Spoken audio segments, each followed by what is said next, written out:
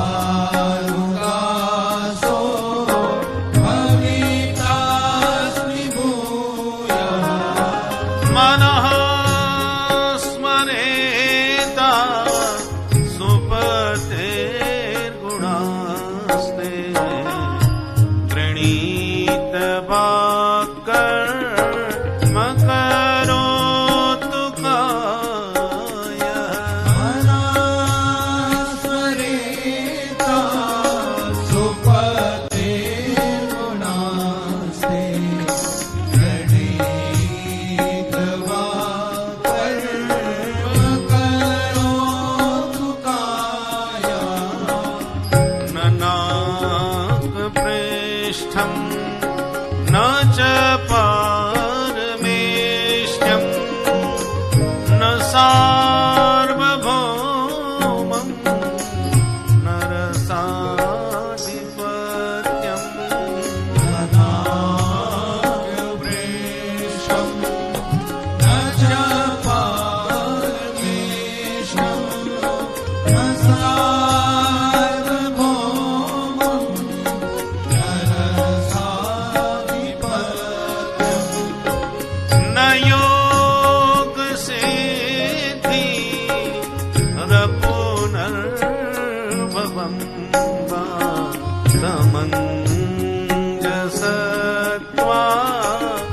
विरहैयकाङ्क्षे योगसिद्धि पुनर्भवं वा समञ्जसत्वा विरहैयकाङ्क्षे। ऐसे 4 श्लोकों में स्तुति है। हे हरि तब पादैक मूल दासानुदास। हे प्रभु, हम आपके दास बनने के योग्य नहीं, तो आप अपने दासों का ही दास हमें बना लीजिए। मन सदा आपका स्मरण करे, वाणी सदा आपके गुण गावे और इस शरीर से सदा आपकी सेवा करते रहे। यही वैष्णव धर्म है। मनसा वाचा कर्मणा भगवत सेवा, शरीर से सेवा और मन से सुमिरन। तन मन कैसे लगाएं? मन सुमिरन से शुद्ध होता है और तन सेवा से शुद्ध होता है। शरीर से सेवा नहीं करोगे तो रोगी बनोगे, और मन से सुमिरन नहीं करोगे तो मन हमेशा अशांत क्लांत रहेगा।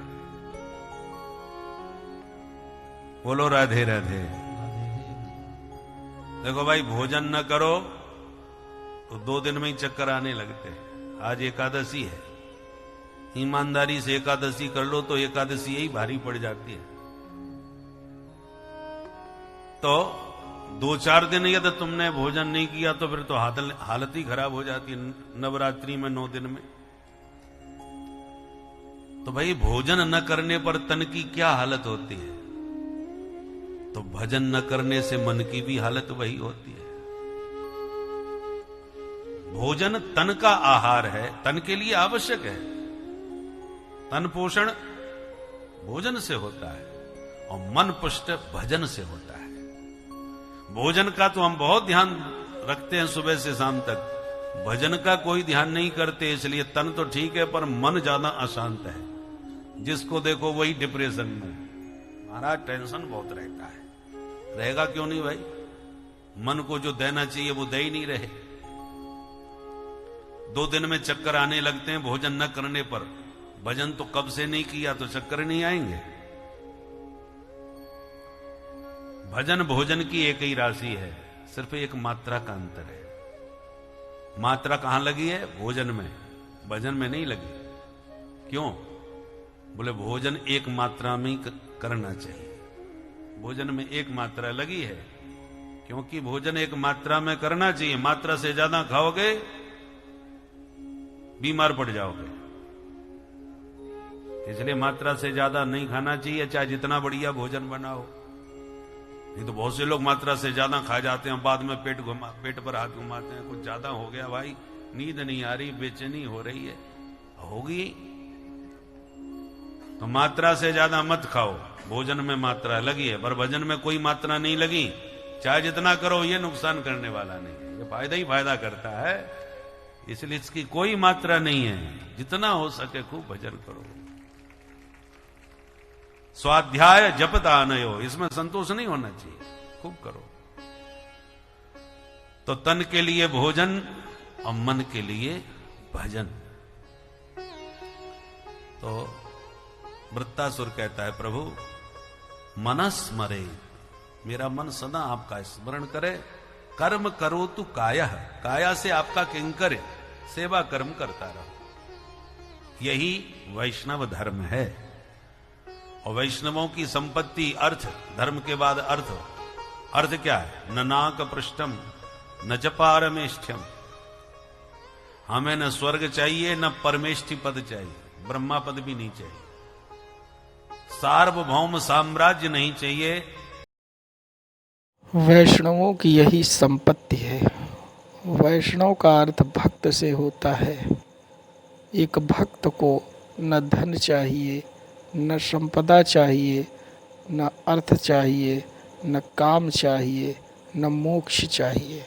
एक भक्त को सिर्फ भगवान चाहिए, क्योंकि उसके लिए इन सब से कहीं ऊपर अगर कोई है तो वह ईश्वर है। ईश्वर की प्राप्ति ही एक भक्त का परम लक्ष्य होता है, और इसीलिए उसे भक्त कहा गया है, जो भगवान के आश्रित हो, भगवान की शरण में हो। तो भगवान की कृपा प्राप्त करने के लिए भक्त बने और भक्तिमय जीवन को व्यतीत करें, ताकि उस परम ईश्वर के आप भी शरणागति को प्राप्त करें। तो ध्यान से आगे की कथा को सुनते जाइए भक्तों, और प्रेम से बोलिए श्री राधे राधे। अजात पक्षा इव मातरं खगाः स्तन्यं यथा वत्सतरा क्षुधार्ता। जैसे पंख रहित पक्षी का बच्चा घोंसले में बैठा चिड़िया मां को याद करता है, आने की आहट सुनते ही चीखने लगता है। भगवान बोले ये भय का भजन है। चिड़िया के रहते बच्चा निश्चिंत रहता है और मां की अनुपस्थिति में भयभीत रहता है, इसलिए मां को याद करता है। तो दूसरा दृष्टांत दिया, स्तन्यम यथा वत्सतरा क्षुधार्ता। जो बछड़ा अभी पैदा हुआ है, जो केवल दूध पर निर्भर है, दूध पिला के मैया सवेरे निकल गई जंगल में, और शाम के वक्त जब आने का समय होता है, गोधूली बेला, सोई बछड़ा रमाने लगता है, छटपटाने लगता है मां से मिलने के लिए, ऐसी मैं तुम्हारे लिए छटपटाऊं। भगवान बोले ये भूख का भजन हो रहा है, पेट में चूहा कूद रहे हैं, दिन भर का भूखा है ना, इसलिए जब दूध पी लेगा फिर वो छटपटाए तो नहीं रहेगी। अच्छा, तो तीसरा दृष्टांत दिया, प्रियम प्रियैव विशतम विषन्ना मनोरविंदाक्ष दृदक्षते त्वाम्। हे अरविंदाक्ष, हे कमल नयन सरकार, जैसे परदेश गए हुए प्रियतम को उसकी प्राण प्रिया प्रतिपल घर में याद करती है प्रभु, ऐसी मैं आपको हर क्षण याद करूं। यह दृष्टांत भगवान को सही लगा, इसलिए गोस्वामी जी ने भी कहा, काम ही नारी प्यारे जिम लोभी प्रिय जिमि दाम, तिमि रघुनाथ निरंतर प्रिय लागो मोहिरा। ऐसे आप मेरे को प्यारे लगे। चौथा पुरुषार्थ है मोक्ष। तो वैष्णवों को तो जरा मुक्ति से डर लगता है, इसलिए कहता है महाराज, संसार चक्रे भ्रमतः स्वकर्म भी। मैं तो अपने कर्मानुसार संसार चक्र में खूब आऊं जाऊं भटकूं, पर एक ही प्रार्थना है, ममोत्तम श्लोक जनेषु सख्यम। जब जब जहां जहां जन्म मिले उत्तम पुरुषों का सानिध्य मिले, आपके वैष्णवों का सानिध्य प्राप्त हो, बस यही मेरी मुक्ति है। जन्म जन्म रति राम पद यह वरदान न आन, और कुछ नहीं चाहिए। इस प्रकार से वैष्णवों के जीवन में पुरुषार्थ चतुष्टय का स्वरूप कैसा होना चाहिए, ये वृत्तासुर ने इन 4 श्लोकों में बतलाया है। सुनकर के इंद्र बड़े प्रभावित हुए। युद्ध छिड़ा, वज्र से वृत्तासुर के दोनों हाथ काट दिए। कुपित हुए वृत्तासुर ने मुंह फाड़ा और इंद्र को मुंह में धर के रसगुल्ला की तरह पेट में सटक लिया। बेचारे 1 साल तक पेट में पड़े रहे इंद्र, और वज्र हाथ में था इसलिए पेट चीरते रहे, और 1 साल के बाद पेट फटा, इंद्र बाहर निकले, वृत्तासुर का अंत हुआ। परीक्षित ने पूछा, ये असुर होकर के भी इतना भक्त कैसे बन गया? सुखदेव जी कहते हैं, पूर्व जन्म का चित्रकेतु था, माता पार्वती के हिसाब से इसको असुर बनना पड़ा, आज मुक्त हो गया। दिति के 49 पुत्र पुंसवन व्रत के प्रभाव से देवता भी बन गए, जो मरुद गणों के नाम से जाने जाते हैं। हरि प्रेरित नहीं अवसर चले मरुद 49, ये वे ही 49 मरुदगण हैं। पुंसवन व्रत कैसे करना चाहिए, तब 6वें स्कंद के अंतिम अध्याय 19वें अध्याय में व्रत की विधि विस्तार से समझाई। अब परीक्षित का एक प्रश्न 7वें स्कंद में, समप्रियः सुहृद ब्रह्मन् भूतानां भगवान् स्वयं इंद्रस्यार्थे कथं दैत्या अवधीत विषमो यथा। परीक्षित ने कहा, भगवान समदर्शी हैं तो विषम व्यवहार क्यों करते हैं? खुल करके देवताओं का साथ देते हैं और दैत्यों को चुन चुन के मारते रहते हैं, तो ये तो सरासर पक्षपात है। फिर उन्हें समदर्शी हम कैसे कह सकते हैं?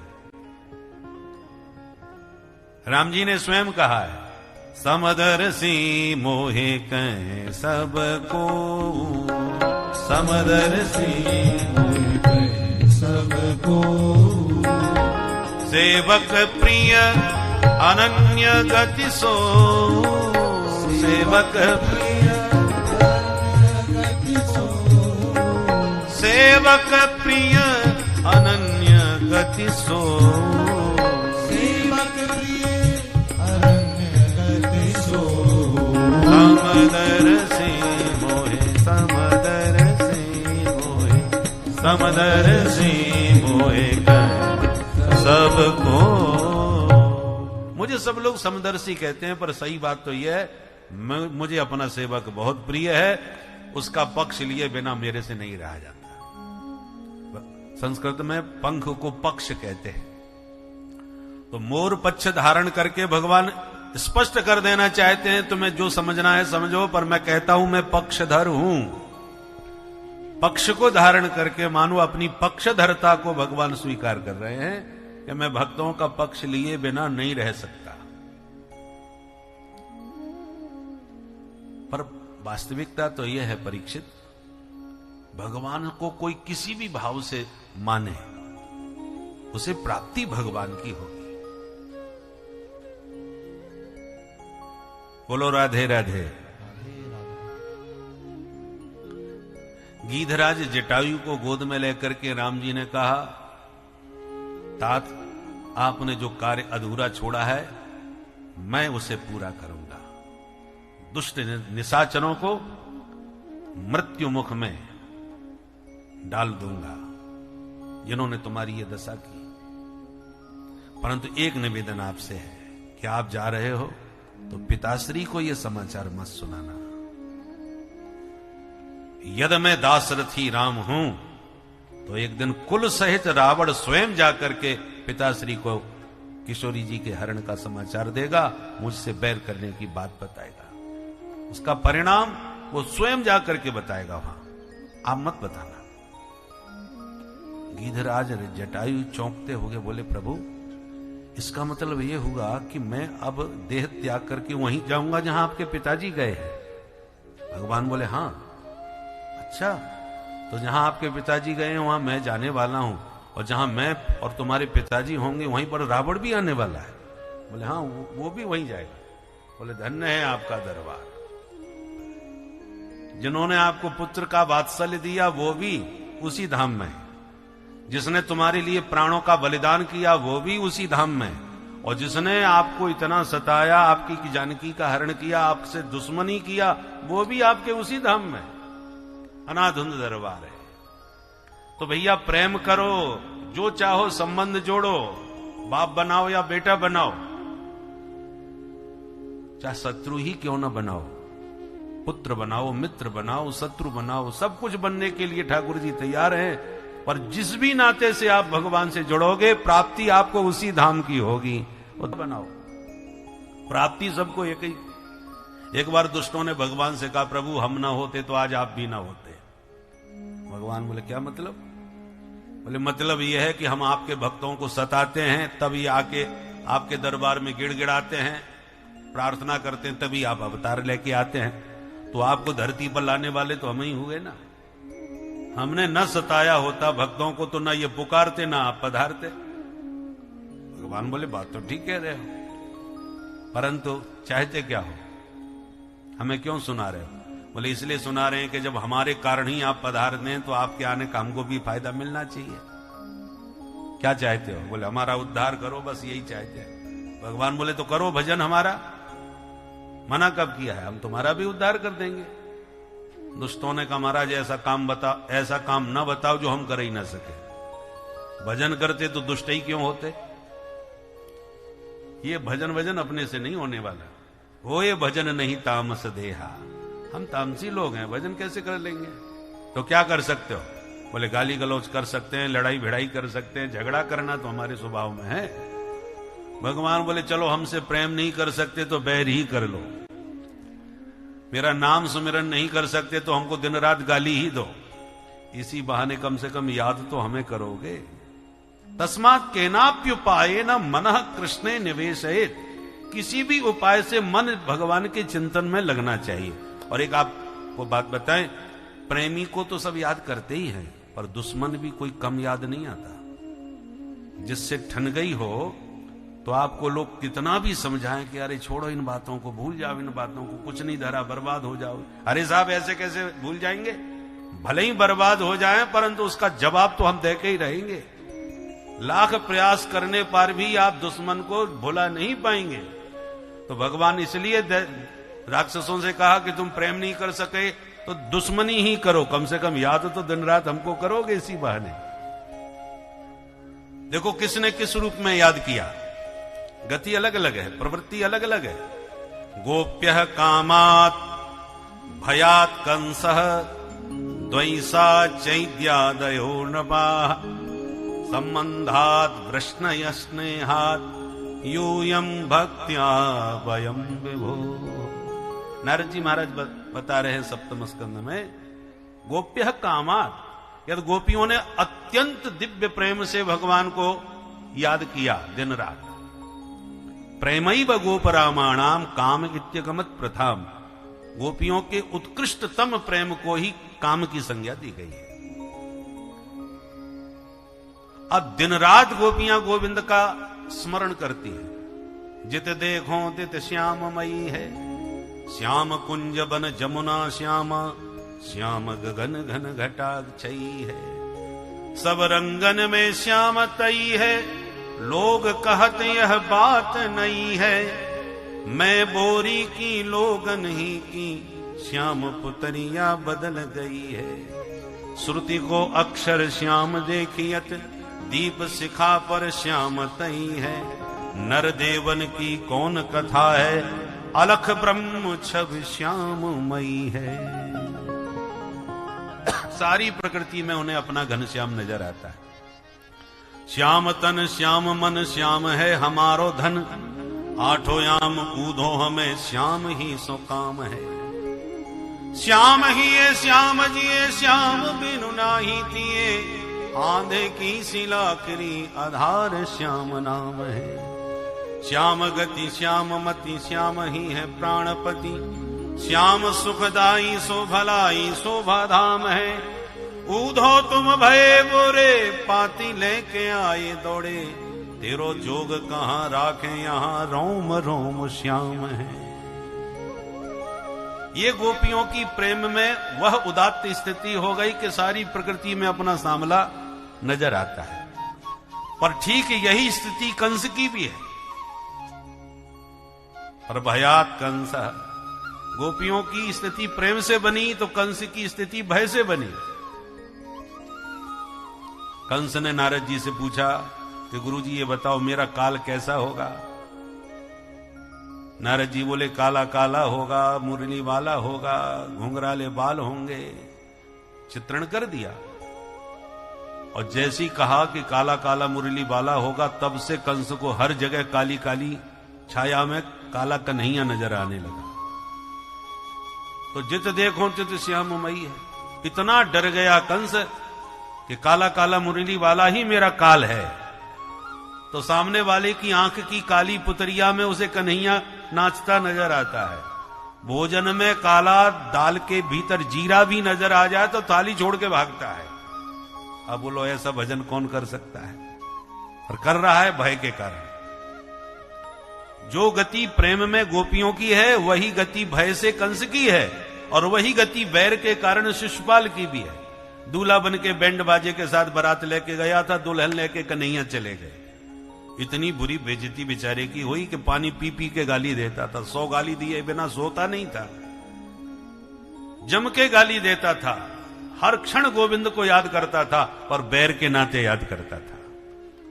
बैर भाव मोय सुमिरहि निश्चर।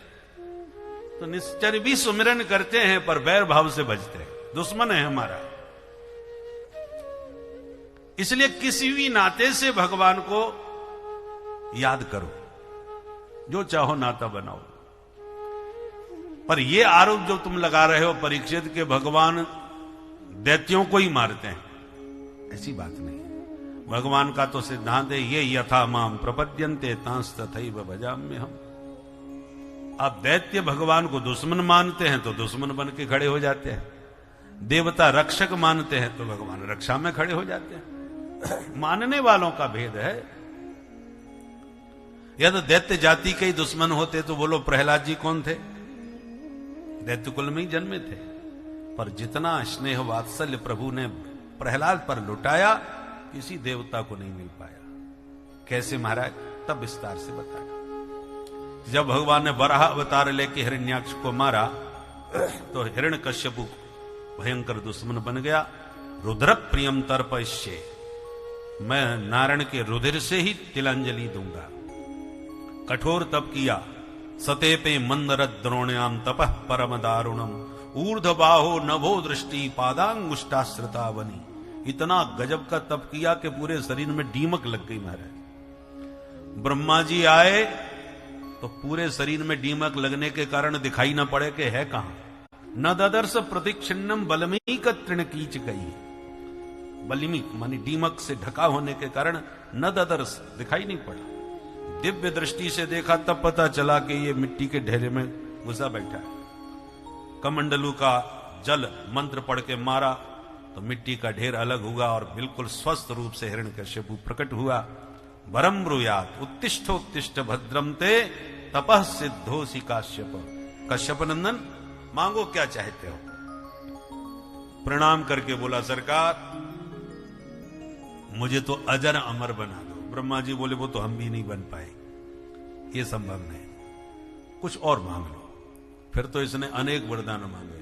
न भीतर मरू, न बाहर, न ऊपर, न नीचे, न दिन में, न रात में, न अस्त्र से, न शस्त्र से, न मनुष्य से, न जानवर से, आपकी बनाई सृष्टि में किसी प्राणी से नहीं, 12 महीने से किसी महीने में नहीं। ब्रह्मा जी बोले बस कर भाई, ऐसा मांगने वाला पहली बार देखा। पर तेरे जैसा तप भी किसी ने नहीं किया, इसलिए जा मैंने तुझे सारे वरदान दिए। अब ये प्रसन्न हो गया। इतने वर पाके तो मैं अमर हो ही गया। फिर जो इसने आतंकवाद फैलाया महाराज, सारी धरती को तो बस में कर ही लिया, देवताओं को भी बस में करके इंद्र से झाड़ू पोंछा लगवाया, वरुण से पानी भरवाया। ये हालत हो गई। देवता रोने लगे, प्रभु कब छुटकारा मिलेगा इससे। भगवान बोले प्रतीक्षा करो। समय बीता, इसके 4 पुत्रों में सबसे छोटे हैं प्रहलाद। पढ़ने के लिए गुरुकुल में भेजे गए। हिरण्यकश्यपु दानव विश्वविद्यालय, जहां के प्रधानाचार्य संडामर्क जी महाराज। शुक्राचार्य जी के 2 पुत्र हैं, संड और अमर्क, दोनों को मिला के संडामर्क बोलते हैं। दैत्य पुत्रों को पढ़ाते हैं, तो प्रहलाद जी को भी पढ़ाने लगे वही दैत्यों की कूटनीतियां। पुत्र की याद आई तो विद्यालय में मिलने हिरण्यकश्यपु आ गए। जैसी प्रहलाद ने प्रणाम किया तो गोद में उठा के प्यार से पूछ दिया, बेटा कैसी पढ़ाई चल रही है? बोले पिताजी बहुत सुंदर। तो कोई बढ़िया सा सुंदर सा पाठ हमको भी सुनाओ जो तुम्हें पसंद हो। बोले पिताजी पसंद तो एक ही पाठ आता है। क्या? तत् साधु मन्ये सुरवर्य देहिना सदा समुद्वेग्न धियावसगृहा हित्वात्मपातं गृहमन्धकूपं वनं गतो हरिमाश्रयेत तत् साधु मन्ये। पिताजी मैंने तो एक ही बात जीवन में उत्तम समझी है, मानी है। क्या? बोले घर गृहस्थी रूपी इस अंधकुआ से विवेकी पुरुष को बड़ी सावधानी के साथ बाहर निकलना चाहिए और नितांत एकांत में शांत बैठ के हरि का सुमिरन करना चाहिए। ये जीवन का सार है। वनम गतो यद हरिमाश्रयेत। सुनते ही मूड खराब हो गया बहन का, मेरा बेटा तो बर्बाद हो गया, ये क्या बकवास कर रहा है। तुरंत कहा, बेटा अब तुम तो पढ़ गए, जरा गुरुजी को हमारे पास भेजो जो तुम्हें पढ़ाते हैं। प्रहलाद जी भीतर गए। गुरुजी आपको पिताजी याद कर रहे हैं। गुरुजी दौड़े दौड़े आए। अरे आइए आइए, स्वागत है महाराज, आप अचानक कहां कब पधारे? हिरण्यकश्यपु ने कहा ये सब छोड़ो, ये बताओ मेरे बेटे को तुम ही पढ़ा रहे हो? बोले हाँ सरकार, हमको ये सेवा मिली है तो यही सब पढ़ाते हो। मेरा बेटा मेरी गोद में मुझसे कहता है वन में जाके हरि का भजन करो। बाबा बैरागी बनाना चाहते हो मेरे बच्चे को? पूरी शिक्षा का भगवाकरण कर रखा है तुम लोगों ने। ये क्या उठपटांग बातें सिखाते हैं बच्चों को? डांटने लगा। अब गुरुजी बेचारे थर थर कांपे। महाराज हमने तो ऐसा कभी किसी बच्चे को नहीं पढ़ाया। हमें लगता है विपक्ष की साजिश है, आपके विरोधियों ने आपके बेटे को उल्टा सीधा सिखा के सब भड़काया होगा। हमारे विद्यालय में तो ऐसा एक भी कोर्स नहीं है। हिरण्यकश्यपु ने कहा वो मैं कुछ नहीं जानता, बच्चे को तुम्हारे भरोसे पर छोड़ा है। आज पहला अपराध है इसलिए माफ करके जा रहा हूं। दोबारा मेरे बेटे ने ये बकवास करी तो तुम जिंदा नहीं बचोगे, याद रखना। धमकी दे के चला गया। गुरुजी घबरा गए। डंडा उठा के प्रहलाद जी के पास आए। क्यों रे मूर्ख, दैत्यों के चंदन जैसे बगीचा में तू बमूर्ख कहां से पैदा हो गया? कांटे का पौधा। दैत्य या चंदन बने जातो यम कंटकद्रुम। बहुत डांटा। समय बीता, विद्यालय में अवकाश हुआ। गुरुजी घर छोड़ने आए। मां से मिलके जब पिता को प्रणाम किया तो पिता ने गोद में उठा के फिर पूछ दिया, अब बताओ बेटा कौन सा पाठ याद किया? गुरुजी की धड़कन तेज हुई। आज भगवान जाने ये कौन सा पाठ सुनाएगा। प्रहलाद जी मुस्कुराते हुए गुरुजी की तरफ इशारा किया। गुरुजी बढ़िया वाला पाठ पूछ रहे हैं तो मैं घटिया तो नहीं सुनाऊंगा, सुनाऊंगा तो बढ़िया ही। पिताजी अब तो 9 पाठ याद हो गए। अरे वाह बेटा, कौन कौन से पाठ याद हुए जरा सुनाओ। तो सुना दी नवदा भक्ति, श्रवणम कीर्तनम विष्णु स्मरणम पाद सेवनम अर्चनम वंदनम दास्यम सख्यमात्मनिवेदनम।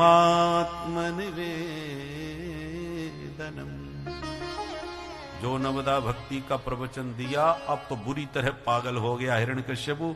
उठा के प्रहलाद जी को गोद से दूर फेंक दिया और निकाल के तलवार गुरुजी की गर्दन पर धर दिया। दुष्ट ब्राह्मणों, मेरे बेटे को तुम लोगों ने बर्बाद किया है, अब मैं तुम्हें जिंदा नहीं छोड़ूंगा। गुरुजी थर थर कांपे, महाराज गंगा जल उठवा लो, जिसकी चाहे सौगंध खवा लो, हम दावे से कहते हैं न हमने पढ़ाया न दूसरे ने पढ़ाया, तुम्हारा बेटा ही पढ़ा पढ़ाया आया है।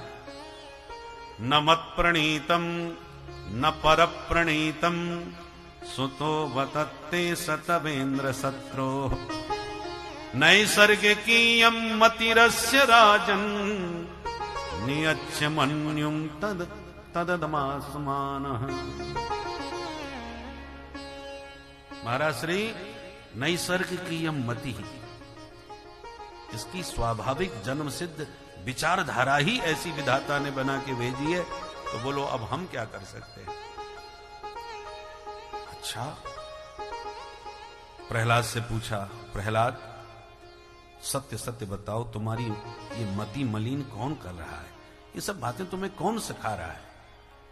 प्रहलाद जी बोले, पिताजी सो जाने जय देव जनाई, ठाकुर जी की कृपा होती है तो बिना पढ़ी सब पढ़ जाते हैं, मुंह कम करोती बादशाह।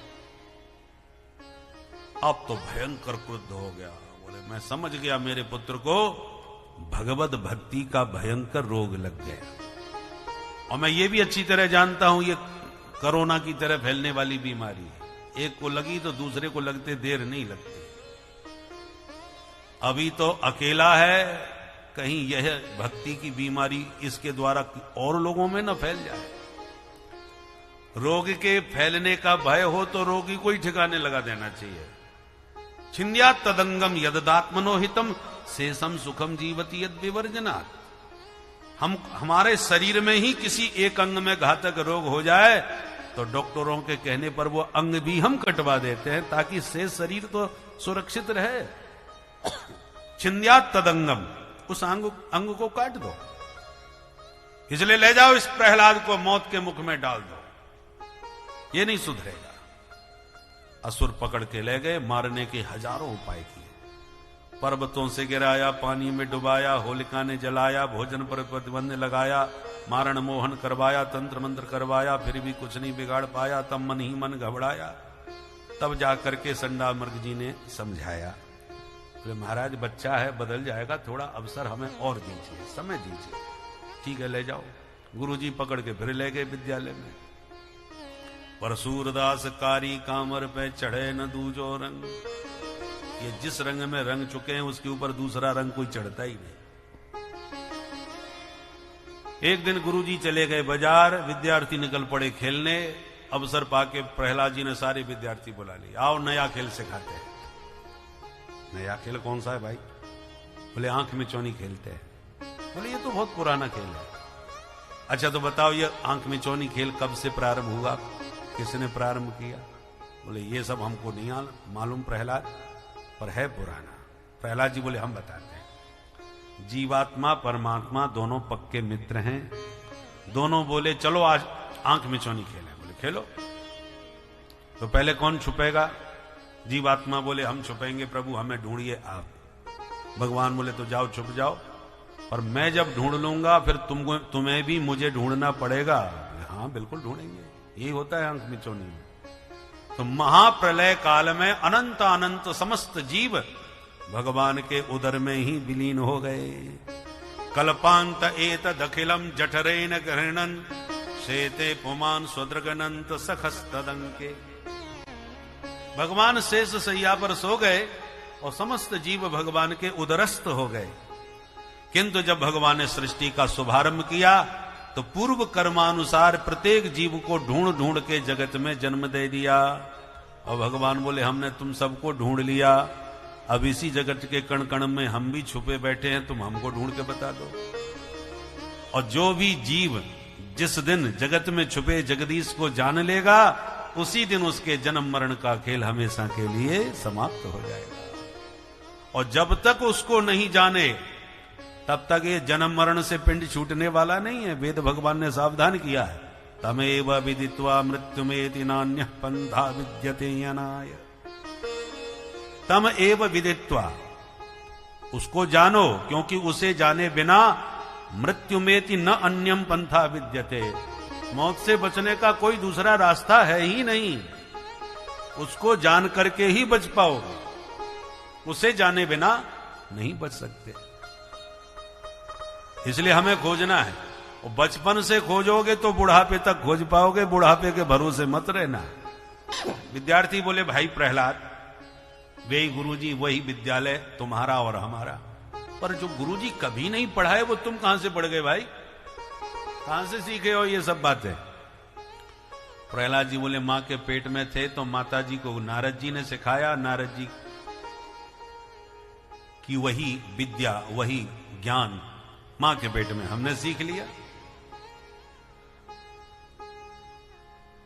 मां के पेट में जब बच्चा होता है तो मां के प्रत्येक क्रियाकलाप चिंतन का प्रभाव उस गर्भस्थ शिशु के ऊपर पड़ता है। इतिहास में ऐसे प्रहलाद, अभिमन्यु जैसे बहुत से उदाहरण हैं। आजकल की माताएं उस अवस्था में प्राय बैठी बैठी या लेटी लेटी मोबाइल चलाती रहती है। परिणाम यह होता है कि बच्चा पैदा होते ही मोबाइल चलाना चालू कर देता है, पेट में ही सब सीख के आ जाता है। इसलिए जैसा आप बच्चे को बनाना चाहें तो उस काल में आप वैसे ही आचरण करें, चिंतन करें, व्यवहार करें, तो गर्भस्थ शिशु पर वो संस्कार अवश्य प्राप्त होंगे। प्रहलाद जी ने कहा, मां के पेट में सीख के आया हूं मैं तो। विद्यार्थी बोले, गजब कर दिया गुरुजी, ठीक ही कह रहे थे, ये पढ़ा पढ़ाया पैदा हुआ है। भाई प्रहलाद, तेरी बातें प्यारी लगती हैं, मन तो होता है तेरे साथ हम भी खूब कीर्तन गाएं, पर तेरे पिताजी से बहुत डर लगता है, वो बहुत खतरनाक है, जिंदा नहीं छोड़ेंगे। प्रहलाद जी बोले, मेरे पिता से डरते हो और जगत पिता से भय नहीं लगता? अरे जिस प्रभु ने हमारी रक्षा करी वो तुम्हारी रक्षा नहीं करेंगे क्या? देवासुरो मनुष्यो वा यक्षो गंधर्व एव वा भजन मुकुंद चरणम स्वस्तिमान स्याद यथा भयम। मेरी तरह वो सबकी रक्षा करते हैं। विद्यार्थी बोले, तो अब जो होगा देखा जाएगा, गुरुजी हैं नहीं, चलो आज हम तुम्हारे साथ ही कीर्तन करते हैं। प्रहलाद, गड़बड़ हो तो संभाल लेना भाई। प्रहलाद जी बोले, चिंता मत करो। फिर क्या था, सारे विद्यार्थी झूम उठे और नाच उठे। राधा राधा कृष्ण राधा राधा राधा राधा कृष्ण राधा राधा कृष्ण गोविंद गोविंद गोपाला मुरली मनोहर नंदलाला। गोविंद गोविंद गोपाला मुरली मनोहर नंदलाला। गोविंद गोविंद गोपाला मुरली मनोहर नंदलाला। गोविंद गोविंद गोपाला मुरली मनोहर नंदलाला। गोविंद गोविंद गोपाला मुरली मनोहर नंदलाला। गोविंद गोविंद गोपाला मुरली मनोहर नंदलाला। जय गोविंद गोविंद गोपाला मुरली मनोहर नंदलाला। गोविंद गोविंद गोपाला मुरली मनोहर नंदलाला। राधा राधा कृष्ण राधा राधा राधा कृष्ण राधा। जय जय राधा राधा कृष्ण राधा। राधा कृष्ण राधा। राधा कृष्ण राधा राधा कृष्ण राधा। राधा कृष्ण राधा। राधा कृष्ण राधा। जय राधा कृष्ण राधा राधा कृष्ण राधा। राधा कृष्ण राधा। राधा कृष्ण राधा। राधा राधा कृष्ण राधा। ताली बजाते हुए राधा कृष्ण राधा। जय जय राधा राधा कृष्ण राधा। राधा कृष्ण राधा। जय जय राधा राधा कृष्ण राधा। राधा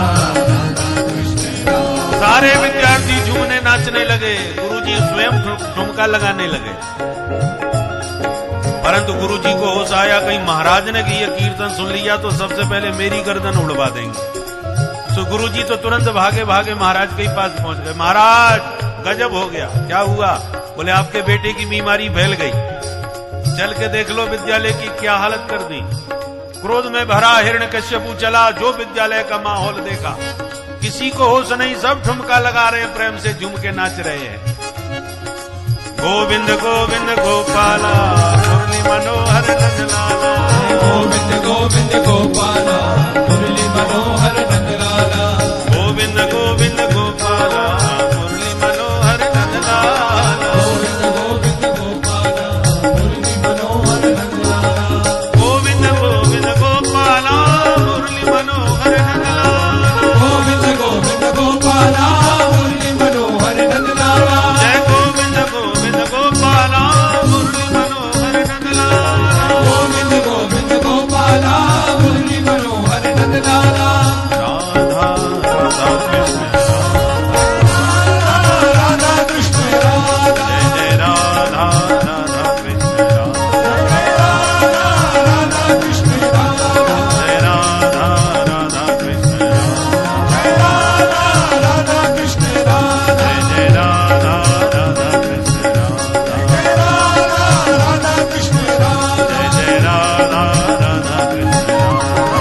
हिरण्यकश्यपु ने अट्टहास किया, कीर्तन सन्नाटे में बदल गया, जो जहां जैसे खड़ा था वैसे ही खड़ा रह गया। विद्यार्थी कांपने लगे, प्रहलाद को इशारा किए, अब वो आगे, भैया तू संभाल। और हिरण्यकश्यपु ने जो गालियां दी प्रहलाद को, हे दुर्विनीत मंदात्मन, कुल भेद कराधम, कुल कलंकी, मेरे कोप से आज तुझे कोई नहीं बचा सकता। क्रुद्ध से यस्य कंपन्ते त्रयो लोका सहेश्वरा, मेरे कोप करने पर त्रैलोक्य कांपता है और तू मेरी शक्ति को चुनौती देना चाहता है। किसके बल पर तूने मेरी सत्ता को ललकारा है? शासनम किम बलोत्यगा। प्रहलाद जी ने निर्भीक होकर जवाब दिया, न केवलम में भवतश्च राजन, न केवलम में भवतश्च राजन, सवै बलम बलिनाम चा परे, सवै बलम बलिनाम चा परे, परे परे भी स्थिर जंग माये, परे भी स्थिर जंग माये, ब्रह्मादयो येन वशं प्रणीता, ब्रह्मादयो येन वशं प्रणीता, न केवलं मे भक्तश्च राजन्, केवलं मे भवतश्च न केवलं मे भव। पिताश्री, केवल मुझ में ही उस परमात्मा का बल नहीं है। जिन ब्रह्मा जी से आपको बल शक्ति प्राप्त हुई है, मेरे प्रभु उन ब्रह्मा को भी बल देने वाले हैं।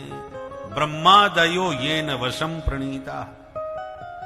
हिरण्यकश्यपु ने पूछा, यदि वो सबको बल देता है तो मेरे सामने क्यों नहीं आता, मुझसे क्यों डरता है?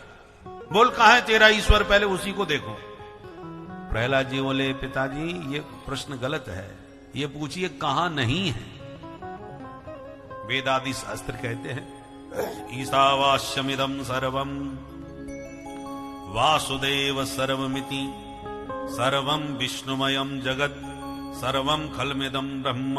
सब जगह वही तो है, उसके अतिरिक्त है ही क्या? हरिरेव जगत जगदेव हरि, ये सारा जगत उसी का ही तो स्वरूप है, कण कण में वही है। अनेक प्रकार के स्वर्णाभूषण रखे हों, कोई पूछे ये क्या है, बोले हार, ये क्या है अंगूठी, ये क्या है चूड़ी। अरे भाई तो सोना कहाँ है, हमें सोना चाहिए। प्रहलाद जी ने कितना सुंदर उस परम पिता, उस परम तत्व का वर्णन किया, क्योंकि उसी तत्व से ही सारे आकार तत्व प्रकार अलग अलग हैं, बने हुए हैं। अभी तक ज्ञात 108 तत्वों का जो परम तत्व है वह ईश्वर तत्व है, और ईश्वर तत्व ही सबसे प्रधान तत्व है। यदि उस तत्व को प्राप्त कर लिया जाए तो हर प्रकार के तत्वों को इस ब्रह्मांड में स्वतः ही आप प्राप्त कर सकते हैं, उसे बना सकते हैं। तो विज्ञान और ज्ञान का परम संगम इस भागवत कथा को, ज्ञान रूपी इस कथा को सुनने के लिए आपका बहुत बहुत धन्यवाद। इस कथा में आपके अज्ञान रूपी अंधकार का नाश होता है और ज्ञान रूपी प्रकाश आपको प्राप्त होता है। इस ज्ञान रूपी प्रकाश में होकर आप उस परम ज्ञान को धारण करें, उस ईश्वरत्व को प्राप्त करें और अपने जीवन नरहरि नृसिंह बन के प्रकट हो गए। पूर्णतः बोल नृसिंह भगवान की। गण गड़गड़ानो खम्भ भाटो चर चरानो निकसो नर नाहर को रूप अति भयानक। श्री राधे गड़गड़ावे राधे। दसन जीव लप लपावे, चितवत सरोज मानो अंग जात खानो है। नृसिंह भगवान ने गर्जना करी, असुर मूर्छित होके गिर पड़े। हिरण्यकश्यपु घबरा गया, इसका भगवान है तो बहुत खतरनाक, मैंने पहली बार देखा, आधा शेर आधा मनुष्य, ये बड़ा विचित्र है। पर मैं क्यों डरूं, ब्रह्मा जी के वरदानों से मैं तो पूरी तरह सुरक्षित हूं। जैसे ही भगवान को मारने के लिए झपटा, भगवान ने उसे ऐसे पकड़ा जैसे बिल्ली चूहे को पकड़ लेती है। आपने कभी बिल्ली को देखा होगा, चूहे के साथ खूब खेलती है, कभी पकड़ती है कभी छोड़ती है। तो भगवान ने भी हिरण्यकश्यपु के साथ युद्ध का खेलना चालू किया, और जैसी देखा अब पूरी तरह सूर्यास्त हो गया, तो पकड़ के जकड़ के गोदी में पटक के बीच दहरी में बैठ के सारे वरदानों को सत्य करके अपने नखाग्र भाग से उधर विदीर्ण कर दिया, आंखों को चीर के बाहर निकाल लिया। पूर्ण सिंह भगवान की सारे वरदान प्रभु ने सत्य किए, हिरण्यकश्यपु का अंत किया। अनेकानेक देवता स्तुति करने आए पर भगवान को शांत नहीं कर सके। अंत में लक्ष्मी जी को भी भेजा तो लक्ष्मी जी भी आरती का थाल सजा के आई, पर जो भगवान ने दहाड़ लगाई तो थाली फेंक के दैया मैया करके भागती नजर आई। अदृष्ट्वा श्रुत पूर्वत्वात्, मैंने ऐसा रूप न देखा न सुना। तब सब मिलके प्रहलाद जी से बोले, बेटा तुम्हारी प्रार्थना पर प्रभु पधारे हैं, तो तुम ही उन्हें शांत कर सकते हो, बाकी किसी की सामर्थ्य नहीं। प्रहलाद जी आए और सीधे भगवान के चरणों में साष्टांग प्रणपात किए। जो प्रहलाद पर प्रभु की दृष्टि पड़ी तो स्वपाद मूले पतितम तमरभकम